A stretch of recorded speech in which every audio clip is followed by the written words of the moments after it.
Hello and welcome back to the Will I Like It podcast. My guest today is Sally-Ann Spence from Berrycroft Hub.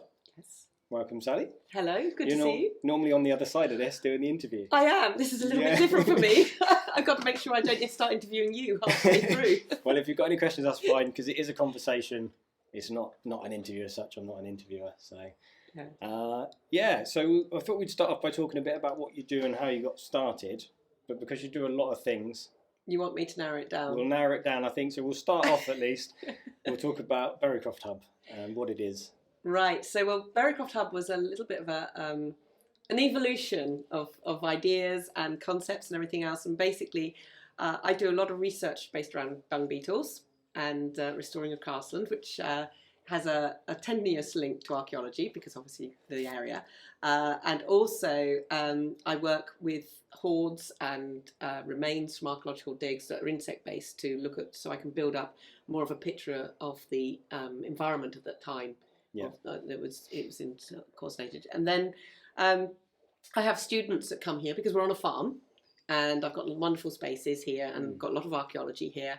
And we have students come here and stay and do various different things. And so I started trying to do more research. My funding comes and goes, such as the joy of funding for various projects. And I need to do a lot of work on this particular project for 40 years, really. It's a long-term project. And we had a student here at the time, and he was busy chopping down trees with stone axes and hollowing out log boats, and as you do, had bits of dead horse in various states of decomposition. All these things we could do and host here because of the farm and what we can provide. And he wanted to start doing workshops as well. And I thought, well, actually, I'm so passionate about what I do. I've already converted a room in my house into a laboratory, and I have my own entomological students and ecology students, coming to that lab. So it would be good to start perhaps running some public workshops. And I also do work within the museum trade. And I'm always a little bit sort of sad that when I walk around the museums, very often there would be something that says this is a replica of what these little bits would be like if you'd found it as the original thing, which is great because it gets people to visualise, because very often when they see tiny little things, they think, how is that a sword, or what type of sword if you just got these little bits. Yeah, exactly, and bits of pottery, And so there's amazing people that make these replicas, and they get their replicas is in the museum. They've been commissioned and they've got their replica in the museum. But very often it doesn't actually say who made the replica. And with the students and other people that are making these replicas and they're making all this stuff, this incredible amount of craftsmanship going into these things. And invariably those people aren't very well off either. And they love their craft. They're obsessed with their craft, and so they should be at the top of their game. And I thought, well, perhaps we do start running workshops here. And rather than just as one person running public workshops, we can run other workshops with other craftspeople, and a majority of the funds will go into their accounts, and some of it will come back to the hub, and that will help me fund my research. Yeah. So a lot of the research is done like that, and then as a result, over the years, I've had more people coming to the hub. I've got a very high bar of tutors, so they are incredible craftspeople. And they're teaching people how to make these replicas as well, and you can make swords, and you can do pots, and you can flint knap, you can do all these amazing things here.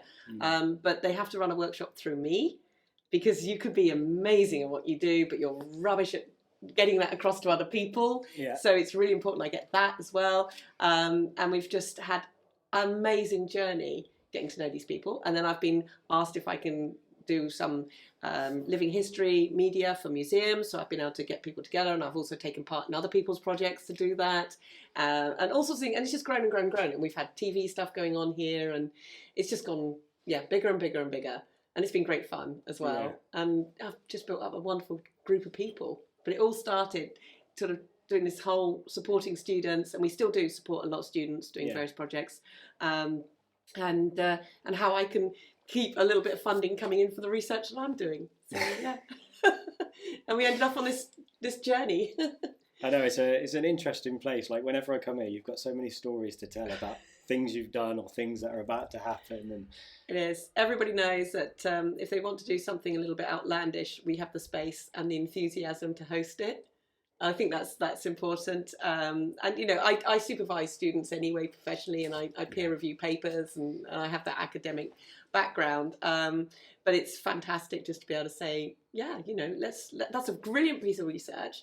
We could host that. Why don't we have a go at doing it? Let's see if it works. Yeah. And then I've done, you know, similar to yourself, go around and talk to people, and I've gone around and met incredible people and just said, oh, that's amazing. Would you mind if I just do a bit in front of the camera? Because that's so cool. Can I share it with more people?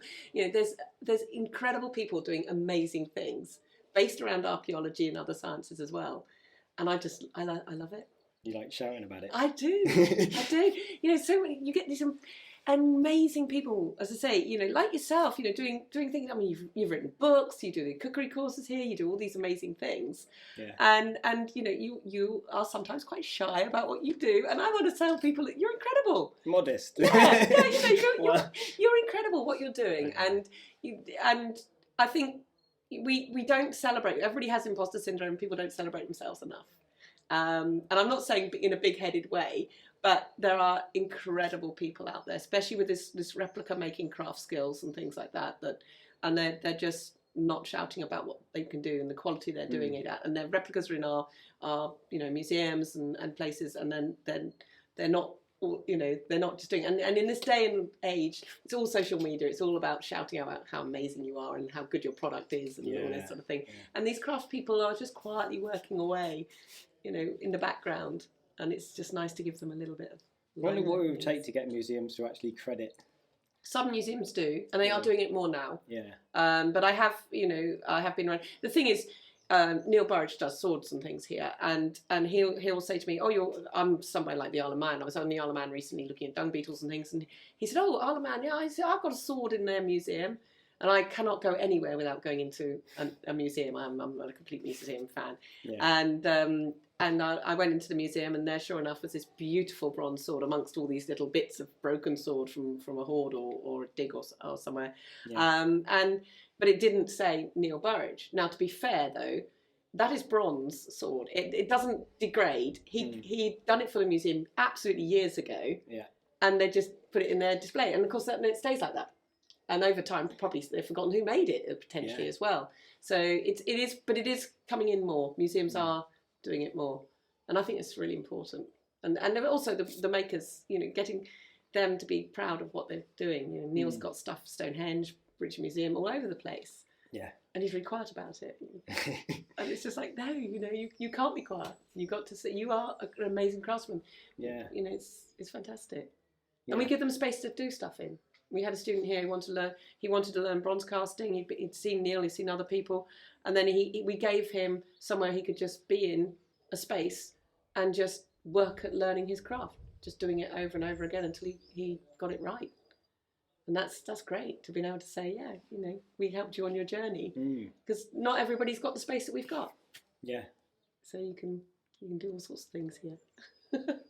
So you said you started out with dung beetles, right? Yes. So you should probably still with dung beetles. I know it's your love, isn't it? Right? Absolutely passionate. Absolutely passionate. And you've been on TV with them, and yes, I've done lots of things with dung beetles. I've just come back from a big science conference when I've been talking about dung beetles. So why dung beetles? Why not? So, well, when you go into entomology, you choose. Entomology is such a huge science. So entomology is the study of insects. It's a massive, massive science, and you naturally go down a route. And I did go down, I have to say, the popular route, which is beetles, which is Coleoptera. Yeah. So everybody loves beetles, and they tend to be the more popular group than sort of others. And then, you know, we farm here. I'm a farmer's daughter as well. I have my own area of ground that I rent, and I keep animals on. It's part of my research work and everything. And I'm looking very much at sustainable farming, natural increasing biodiversity, not losing it, and various other things. And I'm obviously got that interest with how we've looked after and farmed livestock throughout the millennia. So looking right back to the Mesolithic times all the way through. And dung beetles are absolutely vital to the whole natural system. And so I've sort of gone down this whole route of getting into dung beetles because it just works for me. Yeah. And I guess does their presence sort of indicate a healthy ecosystem? Absolutely, yeah. Well, I can tell you, I can take this whole podcast over now about dung beetles. So to put it into context, we have dung beetles in the UK. Yeah. You don't see them very often because we don't have the rollers, and everybody thinks of dung beetles. They think of those ones rolling the dung, and we don't have them in the UK. So ours live in it or under it, and that's because they have less competition for the dung. So when you said dung beetles, I was thinking of the rollers. The rollers, everybody thinks of the rollers, yes. And everybody stopping the safari jeep, jumping out. David Attenborough's there as well, everybody's excited about them. So ours are smaller, we're Northern Hemisphere, so our insects are smaller, although we have door beetles that are sort of, that sort of size. And what they're doing is they're doing a whole host of ecosystem services and ecosystem engineering. Right. So they make all these amazing holes into the ground. Some of them, the size of my thumb. That helps compaction, aeration, water infiltration. They break down the dung, take it into the ground as well, eating it and everything else. So they're doing all that carbon sequestering as well. By getting into the dung again, break it down quickly, stops the methane production in the dung because it's not able to ferment. All these amazing things they're doing, and ultimately they're getting rid of the dung, and so they're breaking down parasite cycles as well. So lots of parasites pass through the animal, go into the dung, carry on their life cycle, migrate out the dung, get eaten again. That stops. They can't do that because if the dung beetles get rid of the dung really quickly, that's the end of it. They carry these little tiny mites on them, really cute little mites, and they're phoretic. They live with the dung beetle as a symbiotic relationship. Not like the ones on slugs. You see them on carrion beetles and things like that as well. And they'll jump off the dung beetle when they get to the dung, and they go off and look for fly eggs and mites, little things that they can eat. And then there's less competition for the dung beetles, and it also reduces all the flies that are pest species for the cattle or sheep or whatever. And they've got different dung beetles active all year round, and some of them fly in the daytime and some of them fly at night time, which means that birds and things can eat them during the daytime. And at night time, bats and things can eat them. Right, and you get a real good relationship between earthworms and dung beetles as well. So they're affecting everything in the soil as well as above ground. They're just awesome. And in Australia, so you've just done it now. So in Australia, they introduced all these cattle and sheep. And the dung beetles in Australia, the native dung beetles in Australia, only eat marsupial dung. So very few of them wanted to touch the cattle and sheep dung. And then they had this massive build-up of dung, which meant that they had to use more land to graze the animals on as well, because you had this pasture fouling scenario. And the massive, massive increase in flies, buffalo flies, and I can't remember the other ones, hide fly. And you've got the Australians with the corks around the hat, all these flies. And it was crippling the whole industry. Right. And so they actually went out and they collected dung beetles' eggs from around the world in suitable places that would be able to survive back in Australia, bred them in captivity, and then released a couple of generations later because you've got your biosecurity. And they now support the entire livestock industry out there. And I've spent years studying dung beetles, and we don't have lots of data on them. Well, we do, but we don't because they live in dung. They're not like moths and butterflies. People don't get as excited about them. A lot of people didn't know we looked at them. Nobody wants to shivel through dung, and also you might get trampled by a cow or something. So they're very hard to identify the different species. So we decided for the State of Nature report, the IUCN report, which is an International Union of Conservation, we decided to get lots of data on how the dung beetles were doing. So we're using museum data, and we were using other data. And I spent 6 years going all around the UK looking at dung beetles and looking at farming from the Orkneys all the way down to Scilly Isles, from the Isle of Man across to Jersey, Ireland, everywhere, Northern Ireland and things.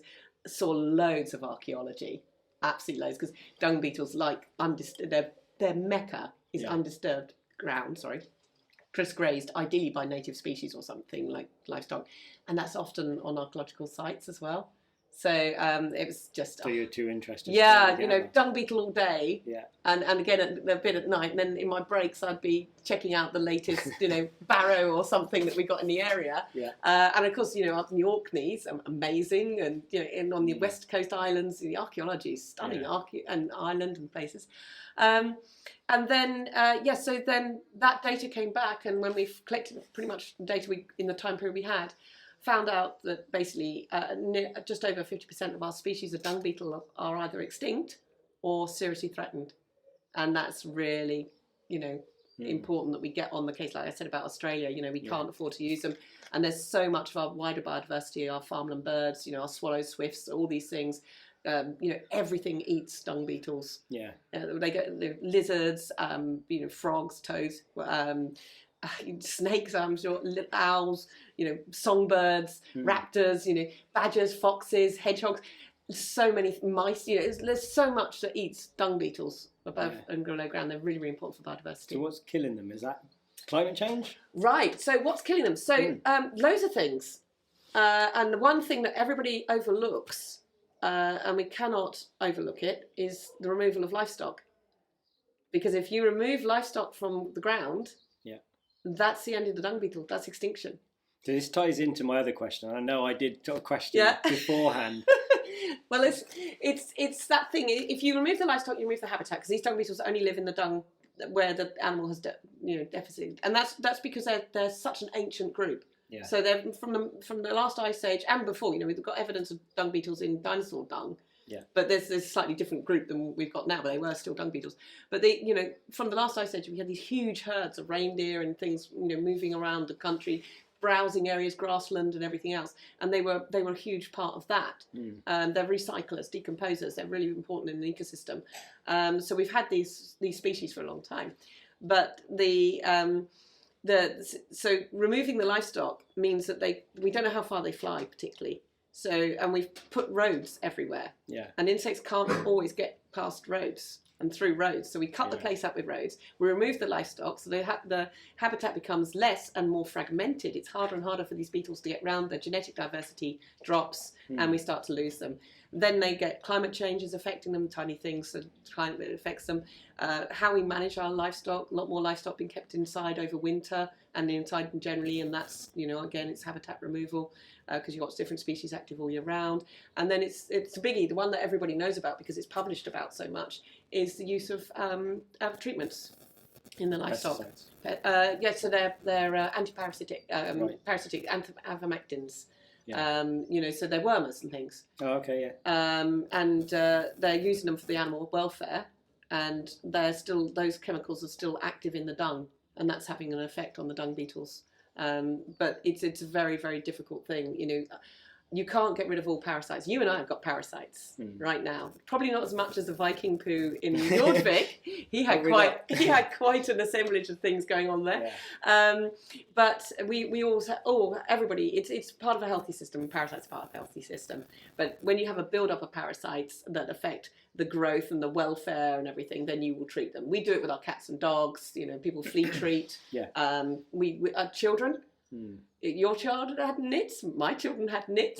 We've been lucky so far. Yeah, oh right. We had nits, so you have a shampoo, it's medicated shampoo that will have treatments in it. You know, all this sort of thing. It's an insecticide basically, and unfortunately. So how do you get around that? Because if you've got the dung beetles, I'm assuming you don't treat the cattle like that. Yeah. So here's a different system. So I'm working on the ground. I've got several different systems in place. And I'm researching how we can get around it. I have to make money at the end of the day to be able to pay the rent, to be able to keep the whole thing afloat anyway. And when I'm talking to farmers, it's really important that, you know, they also have to make a profit. That's their livelihood. So by having that sort of full system here, is quite important. I have been able to show that you can do various things. I've got one site that's really exciting because as we got the dung beetles up in numbers, we've also got a massive increase in really rare plants and other insects and all sorts of things. So that's incredible what's happening up there. And we're literally restoring Cocaris grassland, which is a really rare habitat, at a phenomenal rate now. And that's great. But what we're trying to do is play with ideas of management plans, how farmers can reduce the use. They want to reduce the use. These chemicals, you know, are expensive. If you don't have to use them. If you don't want to use them, yeah, exactly. So we're working with breeding plans with the animals and all sorts of different things. I want to see livestock in the countryside for my dung beetles and all the other wildlife it supports. But you know, it's how you can manage these chemicals and how you can use them. They weren't here before the war, but you did have dead animals before the war. You had, you know, if you had a really poor animal that just didn't respond to samfoin and all the other natural things. it died, so you didn't breed from it. Yeah. Nowadays, nobody wants to see a dead animal, and nobody wants to see an animal suffering, so you treat it. You do the same with your pets at home, and that's what the farmers are doing as well. And it's just what we can do. There's no magic wand yet, but I'm working on it. And at the moment, I go all over the UK working with farmers and bringing management plans and toolkits that they can put in place, and they are taking it up everywhere. It's so positive, and that's because, again, they want to be more environmentally friendly. They're trying to do what they can, and they want to cut their costs. What they're having to spend, and they want a better system. So it's been huge, and we've got loads of people on board doing various things and working with it. So I'm dung beetles. It's interesting though, that kind of, I say, symbiotic again relationship between cattle and something like a beetle, because it's not something I'd ever really thought about. Yeah, no, very much so. But so the climate change kind of thing at the minute is a lot of talk about not eating meat and removing. Yes, it is. And actually, from what you're saying, that's actually quite important. Yeah, no, I need livestock in the countryside. For the biodiversity that it supports is colossal. Yeah. And if you don't have the country, as I say, cattle and sheep and everything are there. Go back in time to the as I say, the last ice age, when we had many animals roaming around. They don't roam very much. Now obviously they're more enclosed. I'm not a huge fan of the massive intensive systems, but that's being driven by the consumer and the retailer and feeding our rather large population. The cost of food. Most people, I produce meat here. And yes, it is more expensive because it's cost me more to get to that point. And I'm trying to sort of, I'm extensively grazing rather than intensively grazing. So I need to get more money from less animals almost. Yeah. If that makes sense for the whole system to work. And a lot of people, when it comes to feeding a family, especially now in this crisis we're in now, people they're not necessarily going by taste. They're not necessarily going by what's got, the behind of that production of that piece of meat or anything. They're going by price. Yeah. And who can blame them? Really, food is so expensive now. Food is really expensive, and the food I'm producing is good food, really tasty food, ethically produced. It's doing, it's part of the research. It's doing an awful lot for the biodiversity. We're showing what it's doing and how we're getting this massive increase of biodiversity. But it's more expensive. And I completely understand why that is a problem. But it's incredible things going on. We've got this piece of land it had a grassland on it before, but they were quite commercial sort of lay, what we call commercial lay. So Italian ryegrass lay, which is one that you can plant in and everything. And then we've removed all the fertilizers and all that sort of thing. We took off the cows that were on it, and we put that were more continental based, and we put on native cattle. So we got Dexters and we got Belted Galloways. We took out all the fence lines, and we've got a 200-acre block, and then I've got another 70 acres next door to it. Because when the bull comes, I can't necessarily have him in the same area and everything. And then there was a very small population of a special dung beetle, Onthophagus durani, which I'm particularly passionate about, and I can say its name. I like it because they're very complex names as well. And I wanted to study how this dung beetle moved around. We know that it's very sensitive to nitrates in the soils. We know that it's very, very sensitive to various treatments that you put on the animals. And we've changed. We use drones quite a lot to monitor the animals because they have to keep an eye on them all the time, because obviously to be in advance of any problem. Any animal that continues to hold a parasite burden has to go. It can't stay here. We're breeding off things that don't, lots and lots of things we're doing. But what's happened is the plants have started to change. As the dung beetles moved around, they got more dung going through. We had more earthworms. We started getting molehills. Got moles going everywhere. The cattle are moving up on the hill. As they move up through the hill, they're creating little pathways. Lots of insects sun themselves in the pathways, size this out, and they use the pathways to get through. We had the moles chasing the earthworms up were chasing the dung beetles that were chasing the cows, and then we had lizards coming out that were sunning themselves on the molehills because there's bits of chalk that are nice and warm, and then of course they can eat the dung beetles and everything, the flies on the dung. And then we had lots of mice coming in and all these things, and then of course the kestrels are coming in because the cows are changing the height and the swards, so the kestrels and the owls can all feed because you need different height swards and things like this. And then they had taken the mice, and then because the mice where they've had holes and folds and things, and they've left the urine, the bees are picking up that. So we've now got bumblebees coming in, and it just went on and on and on. And this whole system went from being an arable, well, not an arable, but a more intensive grassland, to being this incredible restored habitat. And now we've got gentians and all these amazing flowers coming through, and we've been able to prove that they're not coming through from anywhere in the area. They aren't in the area, that we've reactivated the original seed bank. Oh wow. So all these things, and I never set out to do that. All I wanted to do was to increase, have more of an understanding of a dung beetle. And we've just opened this Pandora's box, which we expected, because this is ecology. Ecology is all about systems. Yeah. And we opened this Pandora box about the whole ecology of Calcareous grassland going on. It's great. I love it. All because of this little tiny dung beetle. Yeah. Don't overlook dung beetles. Dung beetles are awesome. It reminds me a little bit of that. I don't know if you saw years ago, there was that video that went around about the wolves being reintroduced to Yellowstone. It's like that, but on a Wiltshire version. Yeah, it is. It is. It's my thing. They are just they are a real keystone species. Yeah. And they're really, really important, and they've just been overlooked in many respects. But they do need dung, and so we do need animals, and those grazing animals in that sort of thing. Our wildlife hasn't really changed that much over a very long time, and they still, they're adapt. We've got generalists and we've got specialists, and we're losing the specialists more than the generalists because they find adaptation quite hard. Yeah. But these, that interaction of livestock is a real big part of our countryside, and where it's changing is where we're doing it more intensively, and you see these feedlots. They're not in this country; they're in another country. Yeah. More farmers in this country are much more in things like organisations like Pasture Fed for Life and all these different organisations where they're trying to do that, and I'm from farming family, and I farm myself and everything, and I'm also an entomologist and ecologist, and I do my archaeology and everything. It just all comes together because it's all part of the land you're on. People have lived here for a very long time. Yeah. Stock has been here for a very long time.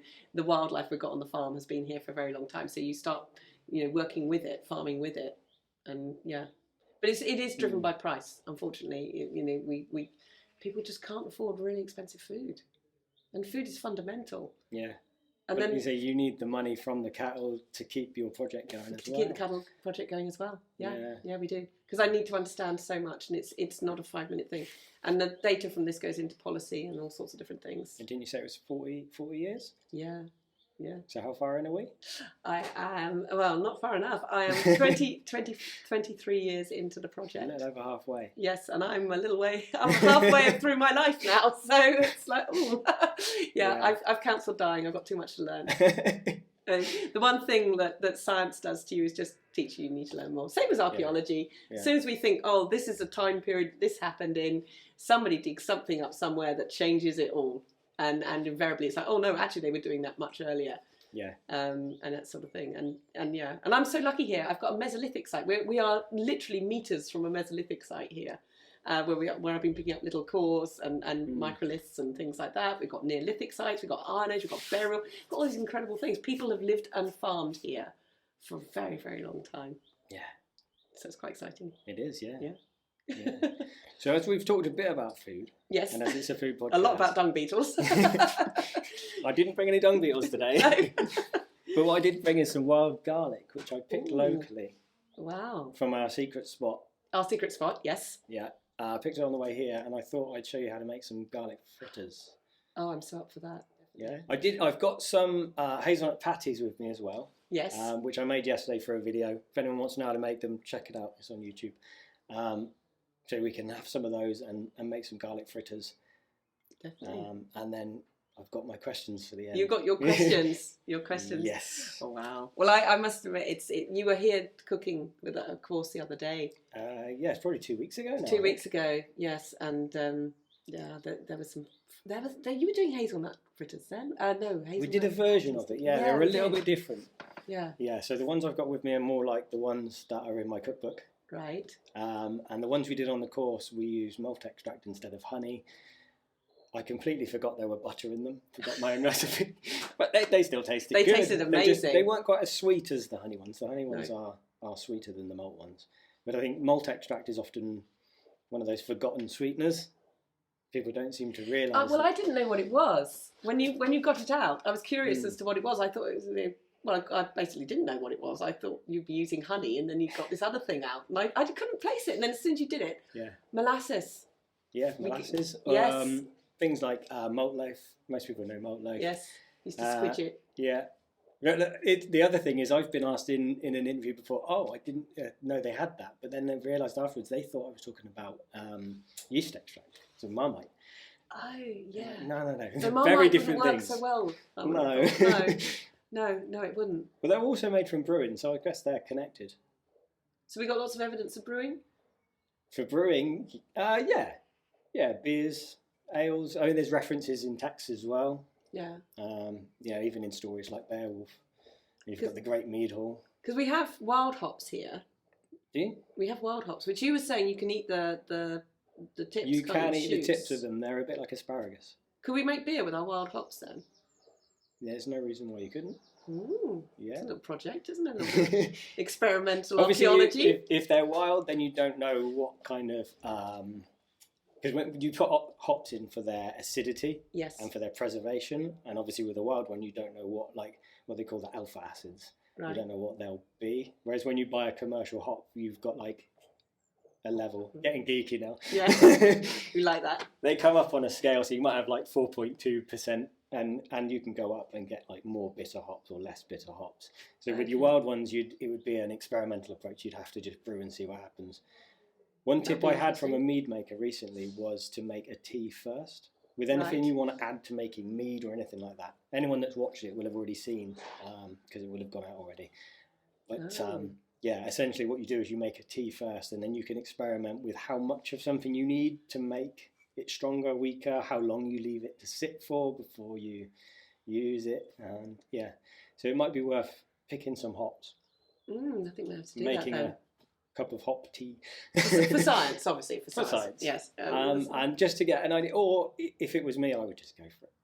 Well, I trained a couple of my cows as oxen to pull a Arnage ard. As you do. And a couple of years back, we grew a trial plot of einkorn and one of emmer.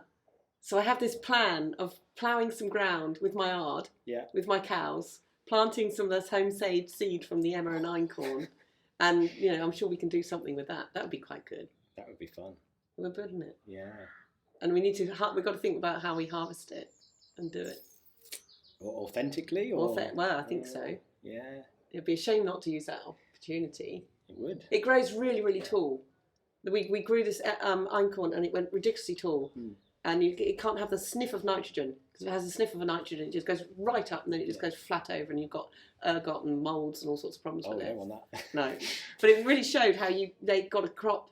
From my mind, it showed that they got a crop that they could use as thatching. Yeah. And they got the grains that they could use for their breads and everything else. So you'd have to pick it before it collapsed? You'd have to... definitely. You don't want it going down. Because then you've got the problems with moulds and things. Yeah, that's where the witch hunts came from, because they have got ergot, didn't they, and things in their things. So they're all poisoned. And I don't want any of that going on at hallucinations. Berrycroft. Yes, exactly. None of that going on at Berrycroft. But yes, we got to. That would be good fun. I'd love to do it. I've just not done the planting with the cows as well. Because you'd need some way of milling it as well. Well, that's going to be grindstones, isn't it?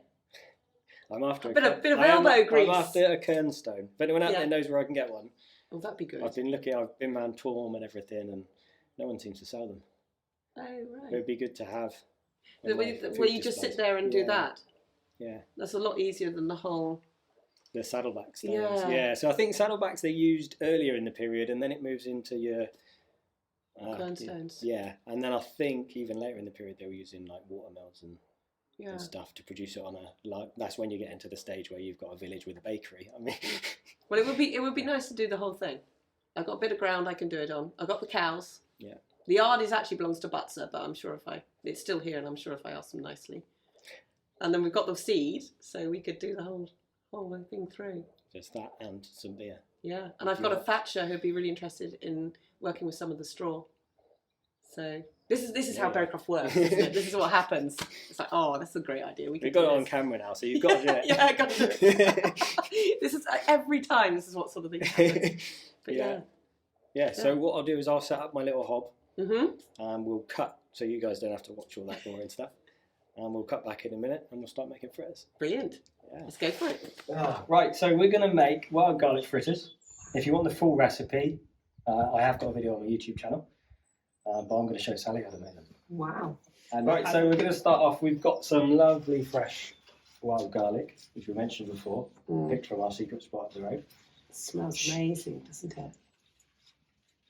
And I should probably warn people to be sure you know what you're picking before you pick anything. This was in amongst we had lots of ivy growing in amongst it, and because you get Lords and Ladies. I was going to say Lords and Ladies grows in it, doesn't it? Yeah, which so say people think looks the same. I think it looks completely different. But if you were just grabbing handfuls willy-nilly, then you might end up with something poisonous. So do be careful, guys. And obviously forage from the local supermarket. Aha, yes. Some spring onions. Brilliant, right. Some solid onions. We need to finely chop all of that. Okay, right. So, Chop it with this knife? yes. I'm gonna interview you now. Tell me about this knife. This looks amazing. That is a knife that was on a guy called Tom Bainan, the blacksmith, who I know you know. Yeah, It was on his website for over a year. Oh, really? And it kept, calling me, I suppose.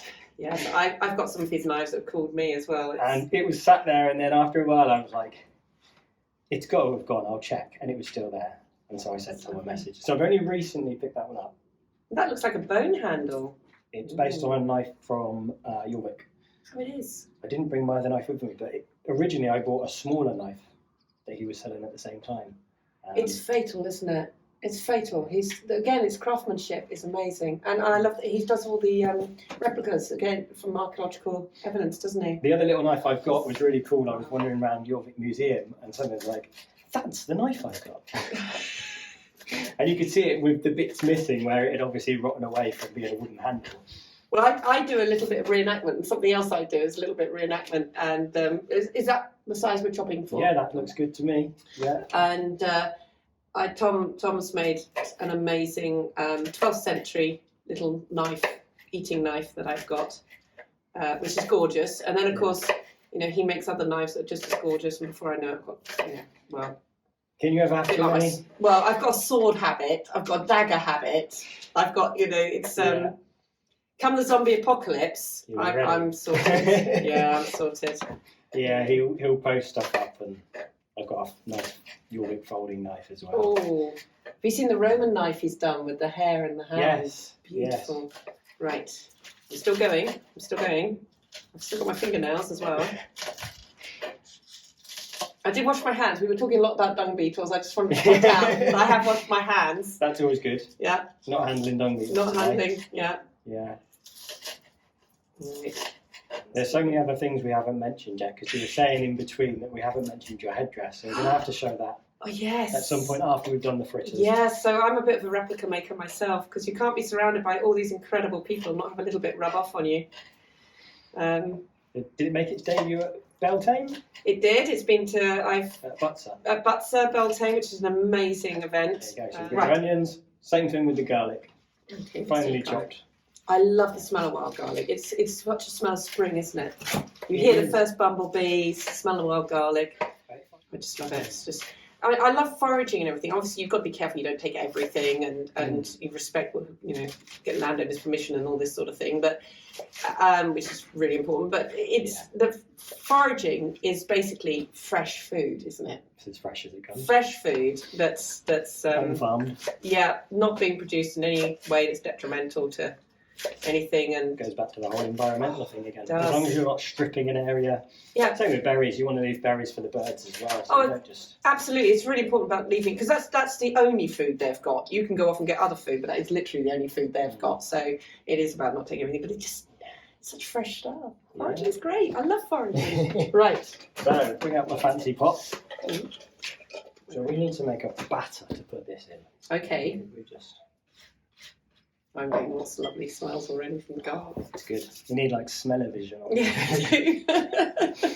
So we've got 1 cup of flour, which can go in. Right, 1 cup of flour. Yes. We Okay. need about 1/4 cup of beer. Now I'm looking at that cup. I'm not familiar with the size of that cup. So I would have said about half of that cup. Half of that cup Yeah, of beer. So that means there's another half left in it. it does. You're gonna have to. Oh, that's a shame, isn't it? Right. Oh, have I gone over? We'll see. We'll see. It should be okay. And then we've got Right. 2 eggs. 2 eggs. Not from my chickens. Not from why unfortunately. not from Normally your would be. chickens? So I've had chickens for over 15 years, and I discovered this morning that they can get a thing that makes the egg smell like fish. And I didn't think Right. you'd appreciate that. Eating my breakfast this morning, I was like, "Can you smell fish?" That's And it was the lovely. eggs. Really? Yes. So they can get Oh, thank you. high omega content, which they can get if you feed them beans and like leafy greens too much. I didn't know But that. apparently it's a genetic thing. Right. Because this time of the year you can get goose eggs, which I love.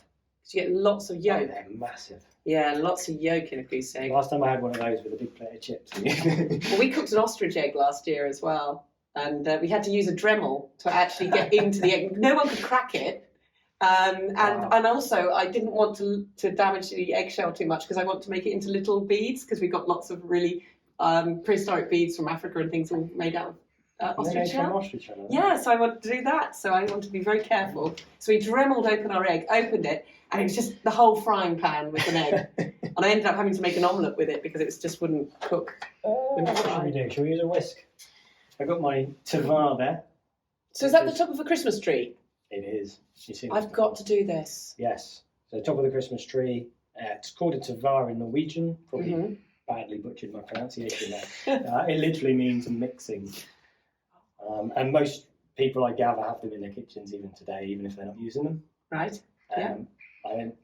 Evidence-wise, I don't think there's an awful lot about Viking Age. There is one find, I think, from the 11th century, from the, what's it called? There was the pass, I should know this.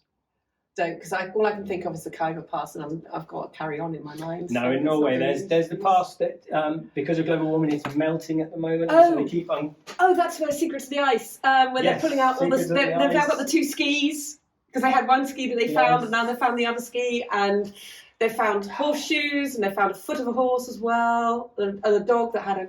Not that I've been really following this. So they found something like this, right? but it had a sharp end, and so some people think it could have been used as a tent peg. Okay. But other than that, it's exactly the same as this. And the word tavar, I believe, comes from an Old Norse word for it. Yeah. So these are plausible. You'll see them a lot in reenactment camps. A lot of people have them hanging up in the tent, and they hang things from them. So a multi-purpose. But there's no reason to say that they wouldn't have been using them like that, though, is there? And you can. They say you can use them for mashing as well. I've tried. Ooh. So it's okay. It's not great. You'd want to really boil your potatoes, though, wouldn't you? No potatoes. Oh, We're no. Vikings. No, Vikings. Turnips. No potatoes. Don't Mashed turnips. Mashed turnips. Yeah. Yes, potatoes were quite a late addition, really, aren't they? 17th century. Yeah. So, things. Right. Okay. if you prefer a is there spoon, I can get you a spoon. No, I'm going to do it authentically. What I love about this food, it's very simple food, isn't it? But then, Yes. were they, what were they doing how much evidence do we have? Are we looking at residue, in pots and things like that? There's a bit of residual stuff. A lot of the things are based on things like seeds and pollens that are found in places like Jorvik. And they find like oyster shells and that, stuff that actually survives. Yeah, and bones as well. So bones are interesting because previous to the Anglo-Saxons, at least, we have whole bones that are found. Like in the Roman period, they tend to find intact bones. In the Saxon period, they tend to be fragments of bones, which could imply they're cracking them open for marrow and eating the marrow.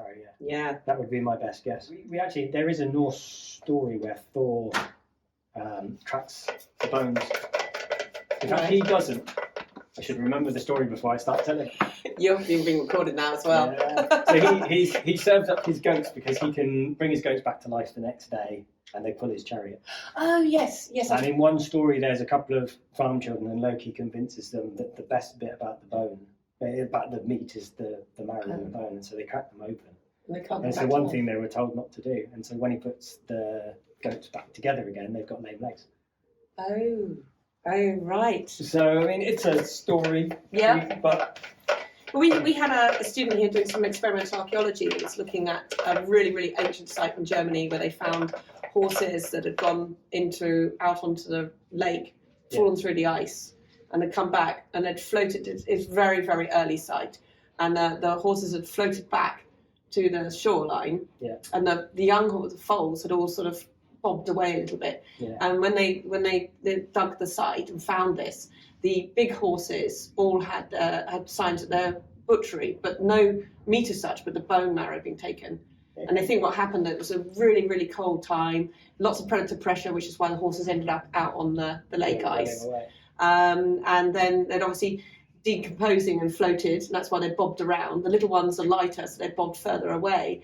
And when the hominids had come across them, or humans, I think it's a Mesolithic site actually, had come across them, they had all they could salvage, and they were obviously hungry as well. All they could salvage was the bone marrow inside the big horses, because the flesh had started to rot, but the bone marrow was still good to eat and obviously highly nutritious.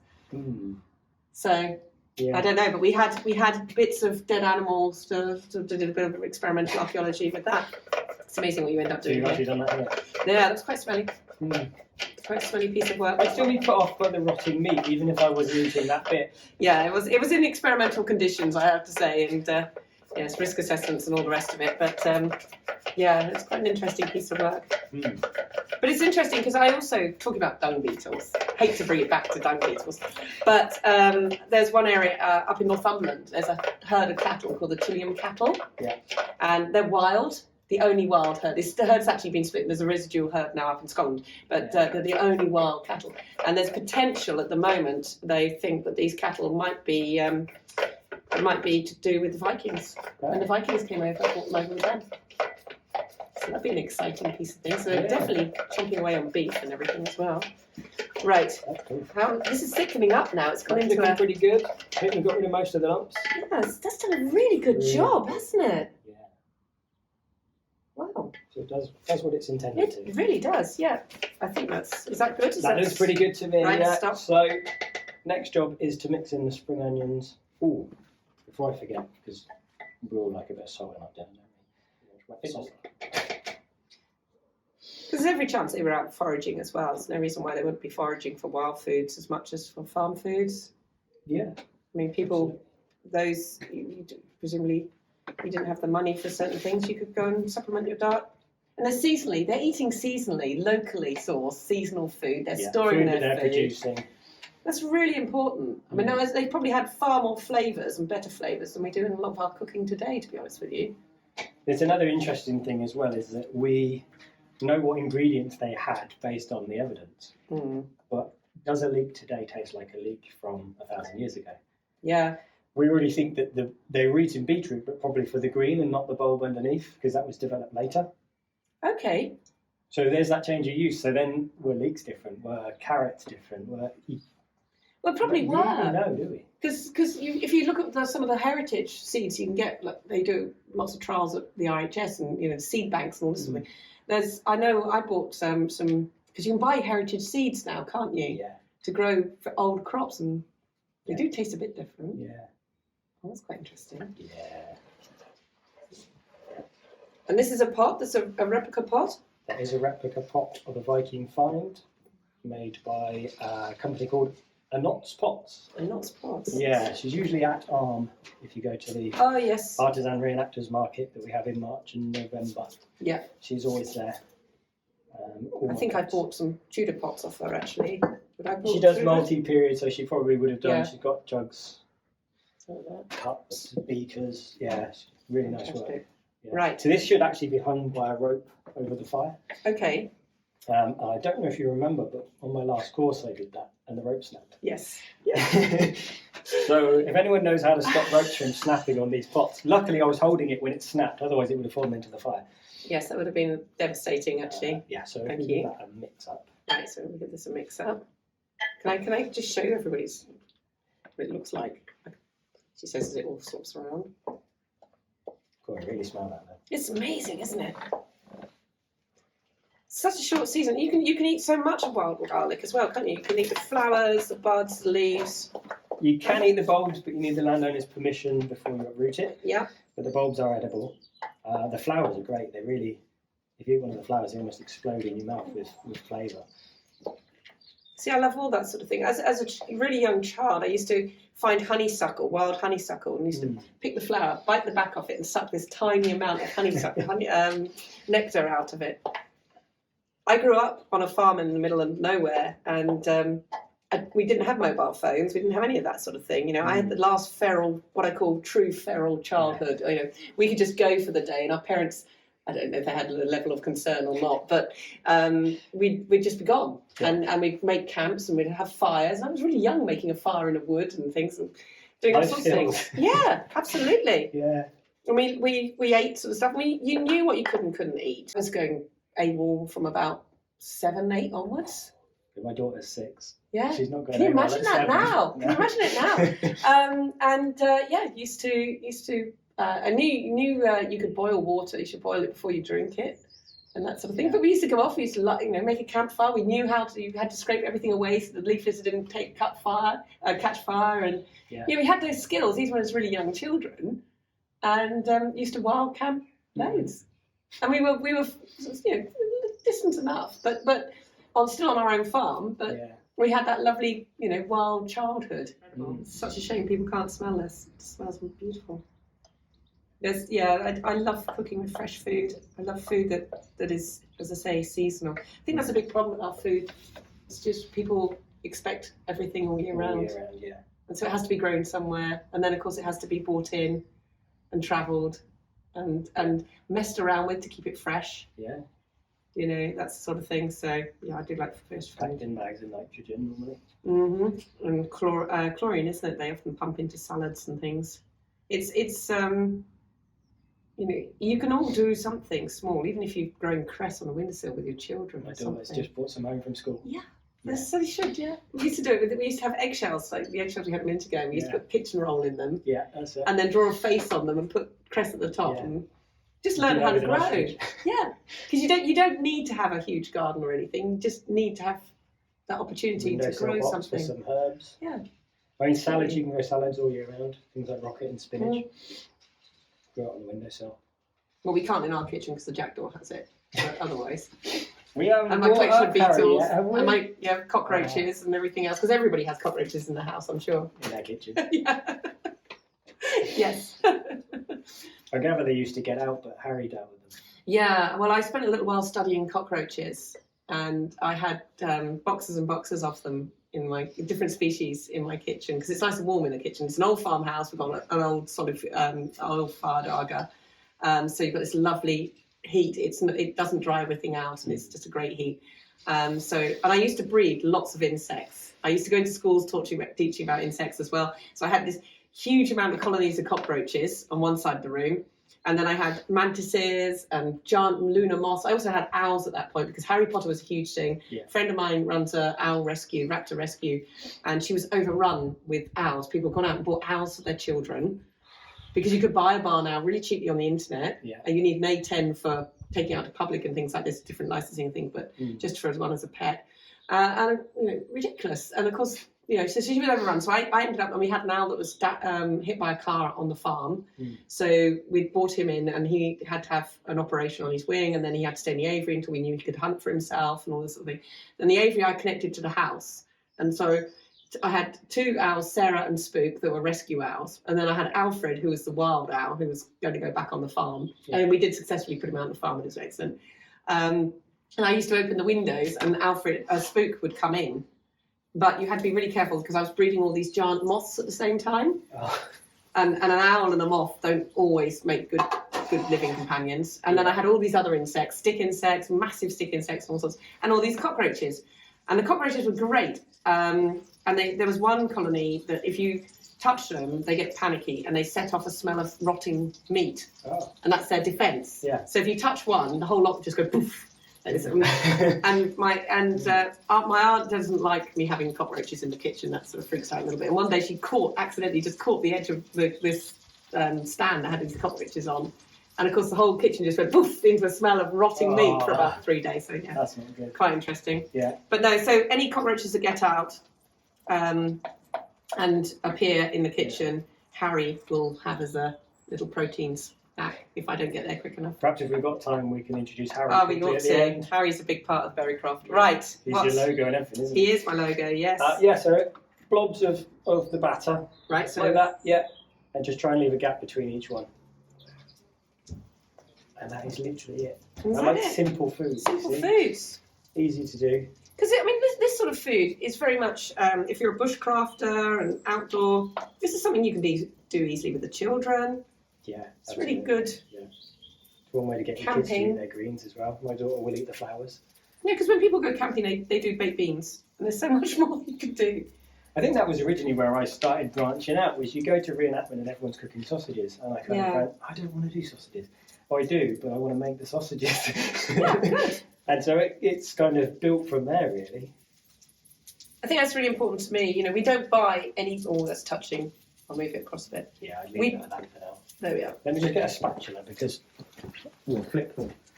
We don't buy meat. You know, we produce all our own meat here. Yeah. Flavour and everything else is fantastic. We have a vegetable garden. We produce our own vegetables.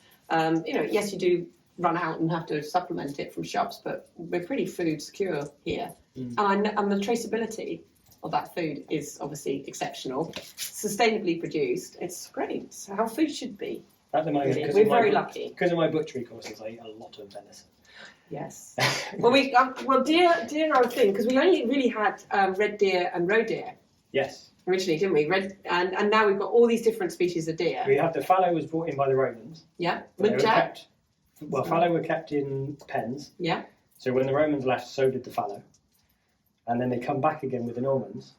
Oh, do you know what? I didn't know that. So the reason we know that is because I've got to get it the right way around now. So So the Romans brought Western Mediterranean fallow. Mm-hmm. If I'm wrong, it's Eastern, but I'm pretty sure it's Western. And then the Normans bring Eastern. So from the DNA, we can tell the ones we've got now are not the ones the Romans had. Oh. So they do seem to disappear. Rabbits are the same. Romans brought rabbits. We've got no evidence that we had them during the Saxon and Viking times. They just disappear. The Romans, we've got Roman snails that are now protected species. We've got them on the farm here. We've got an old Roman villa. So are they left over from that villa? I don't know. As you do, we've got Roman villa just down the back Is there. it whatever you say now? Just as you do. As you do. So we pick up the odd Constantine coins and things, you know, that sort of thing. I've got a young archaeologist club, actually. They're brilliant. If you're into archaeology and your kids who want to get into it or, you know, anything, young archaeologist club, amazing. We do things with them. And we've got them coming in a couple of weeks. They're actually going to be doing some surface find walking and learning how to do that. And then they'll come back to the hub and they'll wash all the stuff off. And then they'll learn how to categorise it and draw it and do everything. Wow. So that's the sort of thing we like. We love that. We work with every age group. That sounds Right. Yeah. What do you think, Let's have a quick peek. I can turn them down. So they're starting to cook underneath. They were getting a bit hot. But... We've got Queen Bumblebee. That's a bombrous. She's looking for somewhere to start. She's woken you can up. smell the garlic. Yeah, she's looking for somewhere to start her colony. I was up in Scotland a little while ago, and I was, as you do, looking at various different things, and got involved with some a little bit of work they're doing up there with the wildcats. And you know, they were saying there's all this money going into bringing these animals back into our ecosystems, the beavers and everything else. But we're losing things. Well, I'm losing insects, like, you know, everybody's losing things. But the wildcat, we lose Scottish wildcat. And the biggest reason we're losing it is the genetics, because they're breeding with feral cats and domestic cats. And we're losing our Scottish wildcat, which is our only cat. You know, Unless you believe the stories. Well, yes. About black cats. There's humans and everything running around. Yeah. I did see the other day there's... trying to think where it was. Was it near Bath? They found some beavers that are successfully... They don't know where they came from. They will be, because so there's people... You can have a private collection of animals. Yeah. There are people who have private collections of very exotic animals. They're all licensed and everything else, but that goes on. And I know that when I was again doing the dung beetles, I had to look at dung everywhere. And I've looked at worked with yak up in Scotland, and all sorts of different things, and rhinoceros down at the wildlife park down here. It was all sorts of different animals and things that people, and you know, not just zoos have got. I always wanted to have a ostrich of my own, and I was going to call it Bantam. So, have that running around the garden. They're quite destructive in your garden, but you need a dangerous animal license and all sorts of things. So, and I'd be useless. I mean, I've got turkeys. We thought we'd do our own turkeys. Yeah. So we knew exactly what they were being fed. We'd look after them, make sure it's all good and their animal welfare, everything would be fine, and then we'd kill them in time for Christmas. Yeah. And that's fine. And I've plucked turkeys for people's Christmas, for Christmas and all this sort of thing. So it'd be no problem. Well, we named them. We only had 2 of them. Naming them's always a bad. Yeah, Mistletoe and Tinsel. And then the fox got Tinsel, and that left just Mistletoe, who was now really lonely, started to bond with us, and bonded with me, ended up being like a guard turkey. So, and yeah, basically 8 years later, Mistletoe sort of died of old age and never got onto the plate. So, yeah. Those look pretty good, I think. Wow, look at that. I was going to say, if I put them down there, and then you can put the rest of the batter. Excuse my fingers. Do you think I can get my son to eat these as well? Does he eat vegetables? He does. He's very good. Very good. He's one of these annoying people that can just eat whatever they want, will not put on a tiny ounce of weight. Just making sure I turn that the right way. We'll end up with it too hot. I always think my children don't quite realise. Well, they do. I think they do appreciate. They've had some most amazing people come through, and they've gone out and met people and had things happen here that are a little different. Wouldn't happen anywhere else. No, there's something goes on here. Yeah. And we love it. And I've cultured that as well. I encourage that. So we've done various TV stuff. We've done various experiments. We've had incredible people come here. Had a friend the other day, because I work in so many different fields, and as I say, people come here. We're a little bit off the beaten track, but not too far. Yeah. And the first thing I'll say is, "Oh, stay. We've got a spare room. Stay." In the summer, we'll get the fire pit lit. We'll go and sit outside and discuss what you've been up to. And I've got all sorts of different. We had a wildlife forensic veterinarian who deals with primates in Uganda, I think it is, somewhere, and ended up. Oh, it's just brilliant. My kids are exposed to all this stuff. They're so lucky. I'm so lucky, actually. It sounds like you need to write a book. I've been asked if I'd write a book, but I don't know where to start. I really don't know where to start. It's a long book. It'd be volumes. You're writing your books. You've just brought out a new book, haven't you? Yeah, about 6 months ago. And that's So it's less Viking. That's Eat Like a Halfling. Eat Like a Halfling. So it's a bit. I'd call it fantasy food, but a lot of it's based on old-fashioned recipes like pies and. So you're still using food that you can easily source. You're not. Are you using like 5 Chinese, 5 spice, and that sort of thing? No, I was quite particular as well. So I had a lovely recipe for a chili chocolate brownie. Ooh. Which is amazing. But then I thought, do hobbits or halflings have access to chilies? So I was almost looking at it from the same perspective as a reenactor, going, can I use that? No, I can't, because they wouldn't have had it. Yes. So I had my just watch that. Just watch that, because I played Eleanor de Provence at Evesham. Did you? And with my reenactment group, which is Britannia, and yes, I didn't mean to play Eleanor de Provence. It sort of happened. One of my sons is hugely into his reenactment, and he does World War I and II and the medieval period, and Knights Templar and things. And I dropped him off and ended up staying and getting involved. But because I wasn't prepared, I had to whiz round and buy the kit there. So it was these parents do stupid things like this to support our kids, don't we? And that someone said, oh, it's hasn't been hand stitched. And you'll need to either stitch over the top of it by hand or take it all apart and restitch it.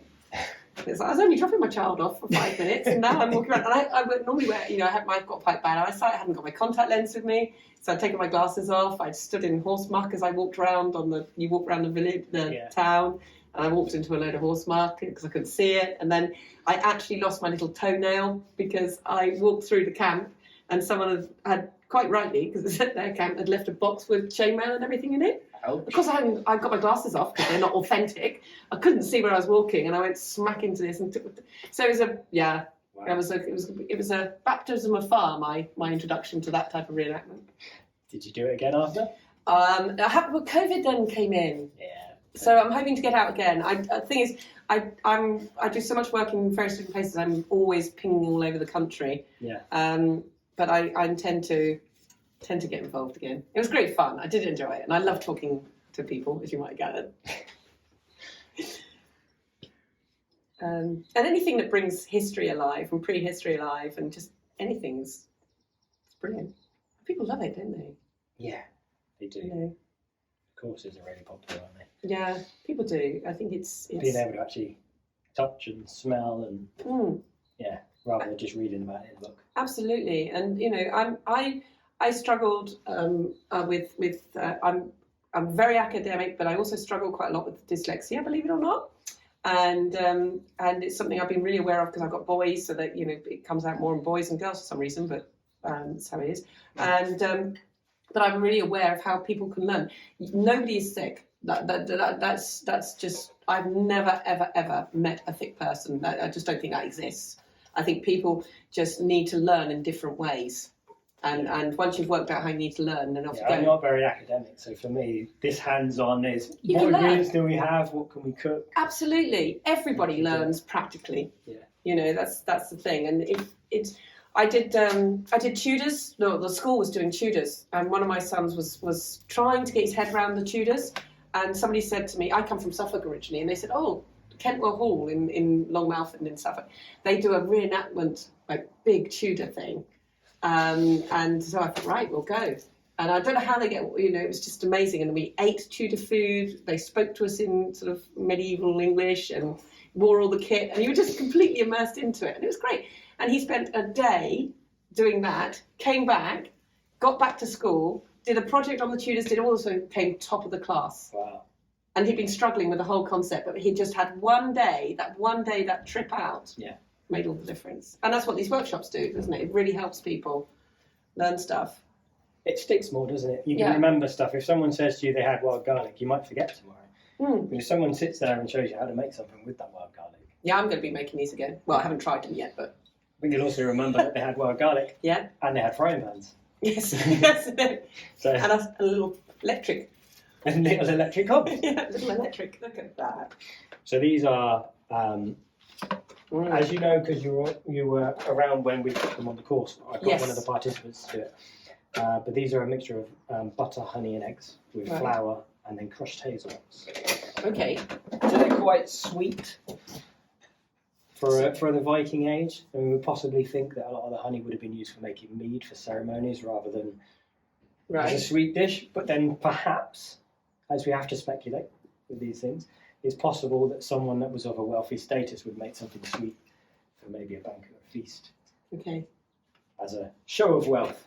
Okay. So I'm showing my wealth today. You're showing off your own today. As an Anglo-Saxon pig farmer from Swinedune, I'm showing you my wealth. Well, I'm feeling very spoiled. I'm feeling very spoiled. Thank you. I'd probably keep them for the pudding, I think. I was going to say, if they're more sweet, sweet, and this is, are you going to have one of these as well? Of course, yeah. I'll let you grab one. Wow, that's all right. Oh gosh. Are you cooked all the way? Mine is. Yeah. Good, good. Okay. Oh, that's lovely. Do you know, I'm not a huge fan, I can tell you now, I'm not a huge fan of spring onion, but this works brilliantly. Should have said it at the beginning. No. I've made them without. And obviously, there's no recipes from the time, so they'd use what they had available. So you could chuck a few herbs or something in as well.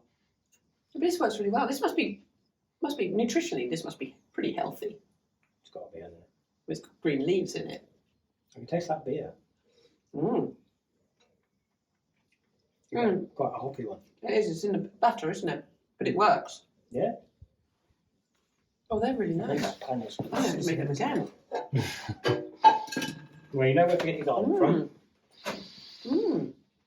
The recipe is in the book, so you can copy that. So which book is it? These are in volume 2 of Eat Like a Viking. Because I've made pesto with wild garlic. That's the one everybody makes. Yeah, that's the standard one. I haven't made the... Oh, they're really nice. Have you done the elderflower fritters as well, then? I've never done those. I have done elderflower fritters. I made elderflower champagne. Yeah, I've done that. Nettle beer, which exploded all over my car. Oh, usually it's the elderflower champagne that explodes. No, nettle beer combusted on the M25 with me. That was quite an exciting story in itself. Go on. Just another one of those days. And slow gin. Slow gin. In fact, any spirit-based thing I can make quite well. I did make some barley wine once, which was like moonshine, and I think nearly blinded everybody. I've not done the birch bark, the sap. I'd like to try that one. I did that. My neighbour was chopping down his trees, and knowing what I do, he sort of said, "Before I take it down, because you can't do any harm, do you want to tap the tree?" So I did. So it's the one time I've done it, and I made a mead. It was very nice. You did a mead with it. That's a good idea. And then I gave him a bottle to say thanks. And then he gave it back. He gave it back? Yeah. Oh. He said it tasted like a wet dog. Oh. So you see, I would have kept that. Reviews. Yeah, I was going to say, I would have kept that and just continued to see whether it continued to taste like a wet dog. Because presumably, as the more you drank, it probably didn't. I don't know. I quite enjoyed it, to be honest, but he said it tasted like a wet dog. So he said, if you like it, you can have it back. He said, I didn't want to just throw it away. Oh dear. Sorry about that. So not everything I make. No. Oh well. Well, can I try one of these now? Go for it, yeah. So I try one of these, right? So these are the. Gosh, they're nice. Because we have hazelnuts in the hedgerows. We struggle quite a lot with the hazelnuts here because we have the squirrels. They'll always get them first. Yeah. Usually, I found at home is you have to pick them whilst they're still green before the squirrels want. That's the same with the walnuts. The squirrels will take them. But you can eat them. You can eat green walnuts and hazelnuts. I've pickled walnuts. Yeah. Do you think the Vikings were doing pickling and bottling? Well, not really bottling, but maybe in pots like your terracotta type pots. Because they'd have to be storing the food. If you're eating, the only problem with eating seasonally is it's very seasonal. So you'd need to preserve, which is partly why I do the fermented garlic. Is we don't know for sure that they were fermenting garlic, but it's a possibility because it means I've got garlic now that's from last year. So I've had it for the full year. And you can do it in a clay pot rather than a jam jar. Right. So there's no reason to think that they weren't doing that as well. You could use vinegar. They would have made vinegar from apples. Yeah. Cider vinegar. Cider vinegar. Yeah. You can brine things as well. We can dry things as well, can't you, as well? Yeah. Another way of preserving stuff. There is actually quite a lot of ways of preserving. Smoking things. Yeah. And they would have needed to utilise all these possibilities. Salt you're probably going to have to buy from somewhere. So you might brine things rather than sort of fully submersing something in salt. Obviously takes a lot of salt that gets wasted. But if you brine it, you only need a small amount of salt. There are some old bacon recipes that are brined rather than submerged. Submerged. Yeah, I was going to say, I should imagine, there would be that feast and famine, so trying to make that food last. It's this time of year, isn't it, really? Yeah. The hunger gap, as they call it now. Well, we still do it here. We have a pantry. It's an old farmhouse, we have a pantry. I don't know of hardly anybody these days who has pantries. But we still have that facility here. And I'll hang things up and I'll dry them out and, I'll store them and jams and things. The downside is that occasionally you find yourself buying some raspberry jam when you're out or something and then going back home and remember you've still got raspberry jam from about 20 years ago that's now sort of gone into a tiny sort of pellet of sort of like, I don't know, it's quite chewy jam. So if you do store stuff, you do have to eat it. People get very excited and then they bottle like garlic pesto, they do all this stuff and then it all goes off, which is not really the way forward. The whole idea is last year still. So you got some from last year pesto? Two from the fermented garlic. Really? So I've got two jars left over from last year. Oh wow! There's not a lot of point me making it this year. No, there isn't. No, there isn't. You're going to be. Until I use the other one. But then the temptation is there, isn't it? Especially if you like cooking and things. These are great. I'm back into my savoury again. They're lovely. I feel very healthy eating them. Nettles are great. Do a lot of things with nettles. We had the nettle soup. Nettle soup. On the last course we did nettles from here, didn't we? Wild garlic. Yeah, nettles. That went down really well. Nettles are great for wildlife as well. So people think I must remove all the weeds and plant things. But see, weed is just a plant in the wrong place. And if you want insects and things, you want a native plant that just grows up naturally out of the seedbed, because the adults of the stage, the insect might be eating something different to the larval stage. So you need to give that whole thing. No, I love nettles. Well, when I don't land in them. Yeah, we usually keep at least some nettles in the hedgerows in the garden. Yeah, nettles are good. Just, That's lovely. You can come again. I will. Yeah. September 30th. September the 30th. Yes. Can we give a quick plug to your course? We can, yeah. Is that allowed? It's my podcast. Go on. Yeah, so I run cookery courses, as we've sort of implied a few times, I think, already. One of them is in the room just here. And the next date is 30th of September. So you can get from Berrycroft's website, which is... It is www.berrycrofthub.com. I'll put a link underneath. Yeah, so acutely aware I'm talking my mouth full. Sorry, everybody. It's the problem with the food podcast. It is. Well, it wouldn't be a problem if I stopped eating, but it's so nice. So I've converted the old dairy that's part of the farm, because it was a really old farmhouse, so it was a time when the animals were still part of the farmhouse. Yeah. And they would have just been bringing in a couple of cows and milking them and putting them out, and there's a shed above it. And that's now, obviously, as time's gone, it's been encompassed in the house. Now I've turned it back into something of its own. And so we've got the old dairy that's converted into the laboratory and the indoor classroom. Then we've got the space that we're in now, which is what was known as a cart lodge. So literally used to keep the carts in here from the working horses and things.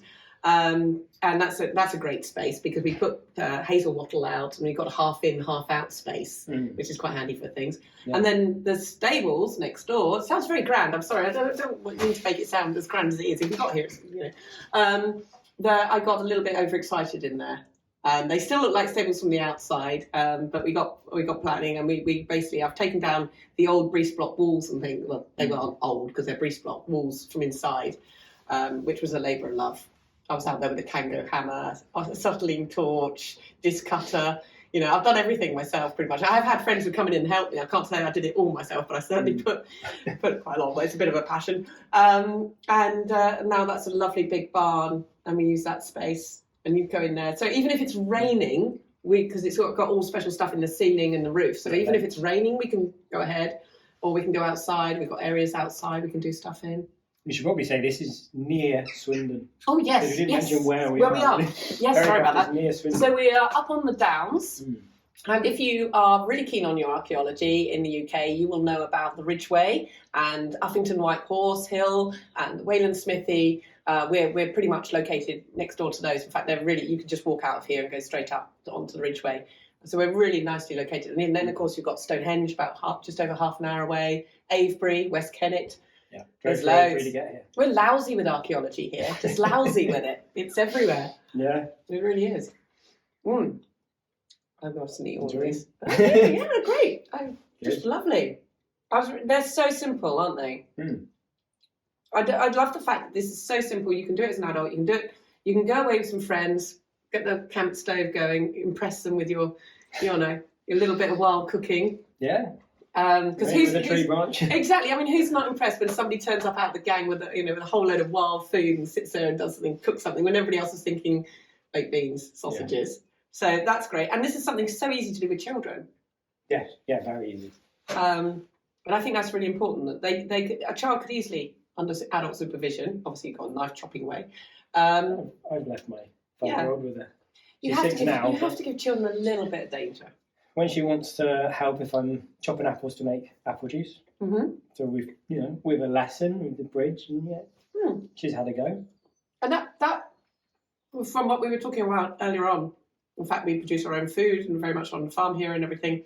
That's so important that you have that connectivity with your food. Yeah. Where it comes from, how it's produced, and what it tastes like when you harvest it. All that sort of thing is something that people are losing in their food. Whereas Vikings and other people in history, in prehistory, they would absolutely know and value food. And you just pass on the knowledge, wouldn't you? Which is why there's no recipes, because you just go, right, we're making this today, and you just pass it on as... I don't think, a lot of the time, I don't think people value food, which to me is a shocking concept. Especially when you know how much it takes to grow it, and from a farming point of view, it's a shocking concept that people waste food and don't value it, and will buy something because flavour and taste is not the most important thing. I know we were talking earlier on that it's a hard time, especially at the moment, and not everybody can afford different types of food, but we've got used to having food that isn't tasty. Well, those fritters aren't expensive food. No, this is really cheap. There's eggs, flour. Or we put beer in, you could use water or milk. Mm-hmm. As long as you put some liquid in there, then anything would work. So you could make them relatively cheap. If you've got some wild garlic growing, so as long as you know what you're picking, then pick away. I was hoping, if I'd had time, I don't know if it's up yet, but you can get three-cornered leeks, which are a bit like a wild onion. Yeah, I haven't seen any. They grow up near us, not Viking. They're an invasive species, I believe. Right. So pick away. Because you've made acorn coffee and things as well, haven't you? Yeah. Do acorn coffee. Yeah. It's bringing in all these elements of things that they had access to and just deciding what might they have done with it. It's just experimental archaeology, as they say. Which we love. Experimenting with things. We love that. Thing is, like, we know they had frying pans. We found frying pans. Yeah. So what did they cook in? Yeah. Because everyone thinks of boiled food and stews and soups. Okay, so why do they need a frying pan? Yeah, that's true. That is true. Potentially. I mean, there's no reason frying eggs. Yeah. I can't believe that we invented how to fry an egg. And then you've got things like in the leechdoms, there's an omelette, sage and pepper omelette, which is more for its medicinal purpose. But at the same time, if you're going to make an omelette, you need a frying pan. Yeah, that's true. Unless you're going to do it on a rock. Yeah, I've done that. I have done that on because we used because I do Neolithic sort of reenactment as well, and of course you use hot stones for boiling water and things like that. When I was up in the Orkneys, we saw loads of it. Well, there's evidence of it around the UK, but I saw a particularly large amount of evidence of it in the Orkneys. It's making use of what you've got, isn't it? Yeah. Really, and how you can cook it. Cooking. You need a vessel, ideally, something to cook on, don't you? So source of heat. Yeah. You can't keep reinventing the wheel. I'm sure there fire works. Fire works. It's just you got to know how to cook on fire, because sometimes you can cook something and the next day you cook it, and because it's a windy day, the fire's not as hot, and so it can take longer. Yeah. To cook something properly. It's definitely a skill. Definitely, and you can use a tiny fire and do so much with it. I've done it before, where I've had some pots from Graham Taylor Potted History, and I've had beakers, Bronze Age beakers or things. No, it wasn't Bronze Age; it was Neolithic, so it wasn't a beaker either. It was a bowl, and I've had that resting in the warmer embers and constantly turning it, and that's cooking quietly on its own.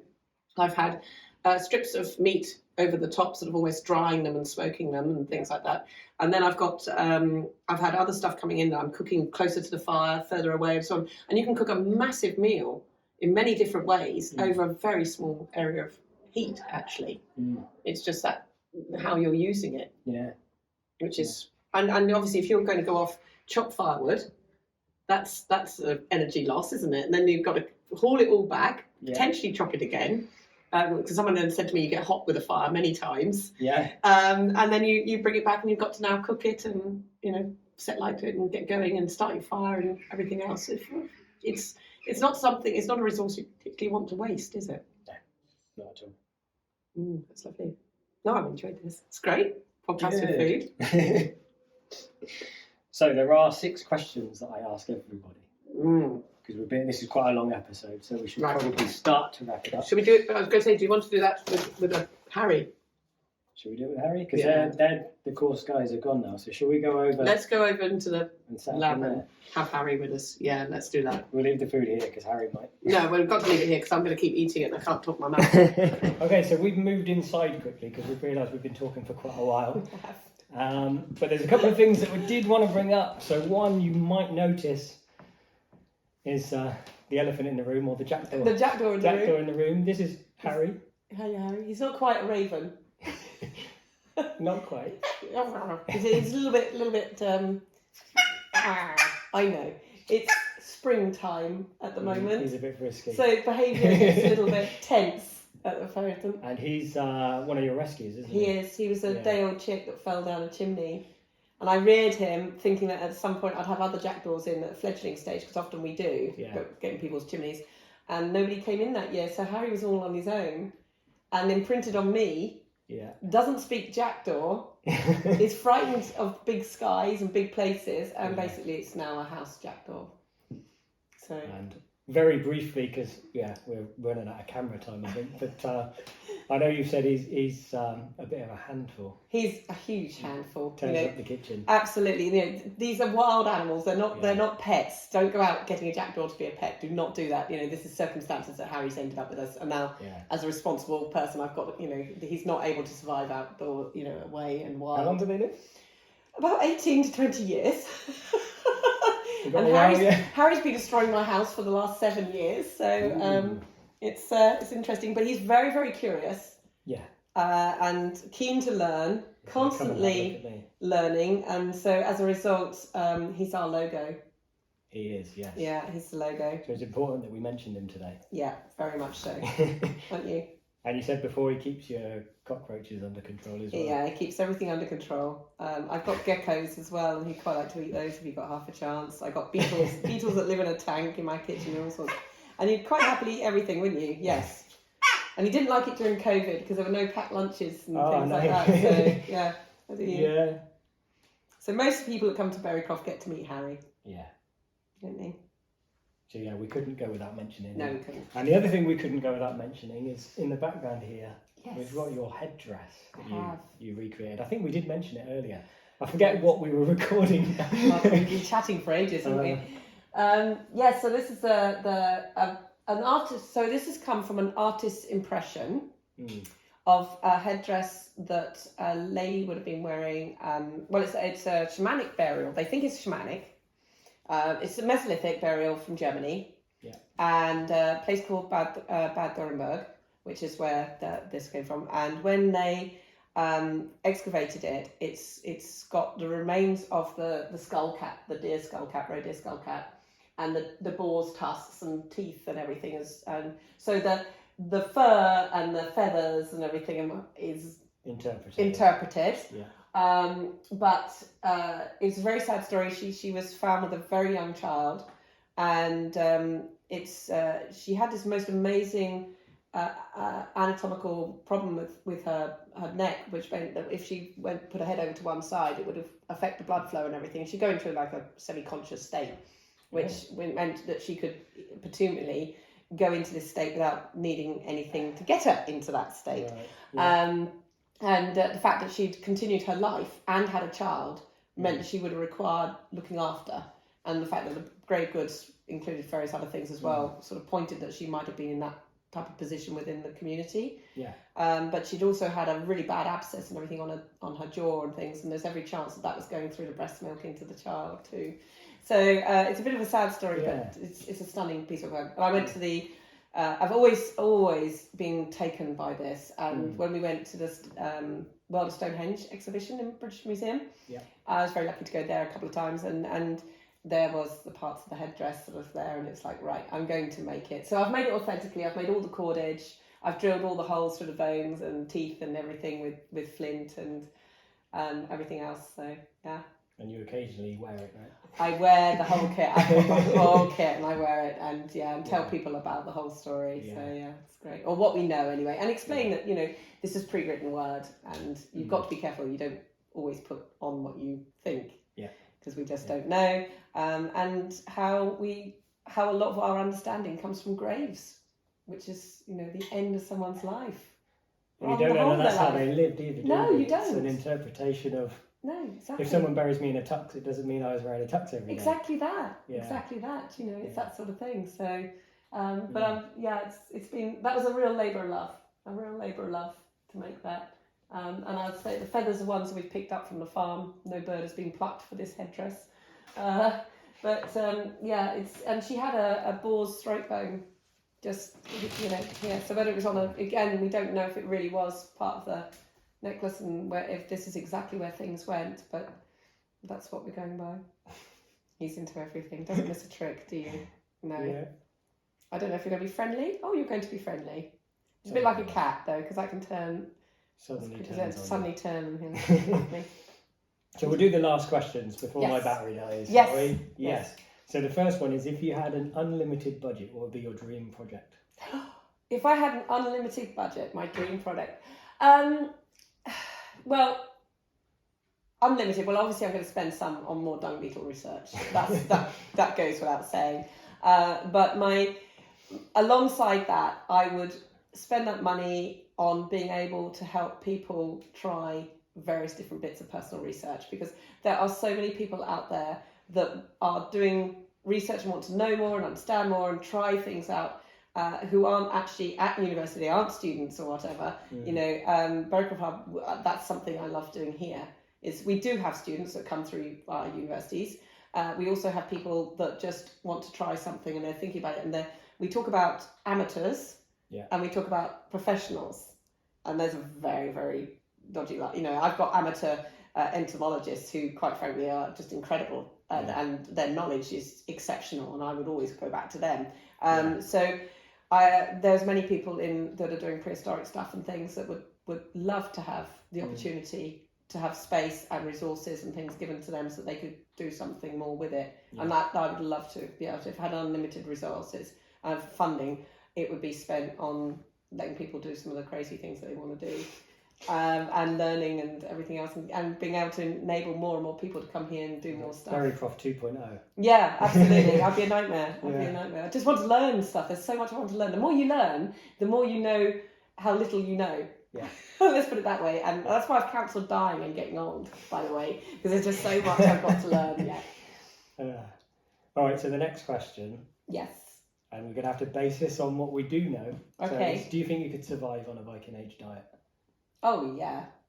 I think so. Definitely. If it was like what we just ate. Yeah, definitely. The Viking, I think I'm halfway there already, you know. Yeah, no, absolutely. Absolutely. I think it's you know, I was taught the skills of jam making and things like that, you know, so I've been taught how to preserve my food. I already produce my own food, and I've had an interest in foraging and doing foraging stuff and think absolutely. And I think you'd live really well and healthily. Probably healthier. Yeah, I'd like to think so. Yeah. I think I'm knocking on over half a century, so you know. So tied into that is there anything you'd miss, any food you'd miss if you were on a Viking Age diet? Well, I'm sure everybody said this before. Chocolate would be a miss, definitely. And sugar. Obviously sugar's in our food, but I'm not somebody who goes out for sugar. I don't put sugar in my teas, coffee, and you know, I'll leave sugary foods. I'm not massively driven by cake, although obviously I enjoy cake.